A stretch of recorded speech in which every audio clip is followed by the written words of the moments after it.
ಸ್ನೇಹಿತರೆ, ಎಲ್ಲರಿಗೂ ನಮಸ್ಕಾರ. ಇವತ್ತಿನ ದಿನ ಏನಪ್ಪ ಅಂದರೆ, ನಾನು ಒಬ್ಬ ಸಂತನ ಬಗ್ಗೆ ಕಥೆ ಹೇಳೋಕ್ಕೆ ಇಚ್ಛೆಪಡ್ತಾ ಇದ್ದೀನಿ. ಒಬ್ಬ ಸಂತ ಇರ್ತಾನೆ.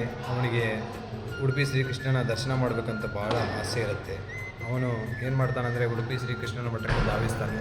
ಉಡುಪಿ ಶ್ರೀಕೃಷ್ಣನ ಮಠಕ್ಕೆ ಹೋದಾಗ ಅವನ ವೇಷಭೂಷಣ ನೋಡಿ ಅಲ್ಲಿರುವ ಪೂಜಾರಿಗಳು ಆ ಗುಡಿಯೊಳಗೆ ಅವನನ್ನು ಅನುವು ಮಾಡೋಲ್ಲ.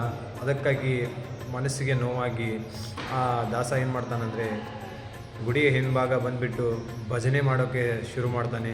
ಆ ಭಜನೆಯಿಂದ ಮನಸೋತ ಉಡುಪಿ ಶ್ರೀಕೃಷ್ಣ ಏನು ಮಾಡ್ತಾನೆಂದರೆ, ಕಿಂಡಿಯ ಮುಖಾಂತರವಾಗಿ ಅಲ್ಲಿ ತಿರುಗಿ ನಿಂತು ಗೋಡೆಯನ್ನೇ ಒಡೆದು ಆ ದಾಸನಿಗೆ ಒಂದು ದರ್ಶನ ಮಾಡ್ತಾನೆ.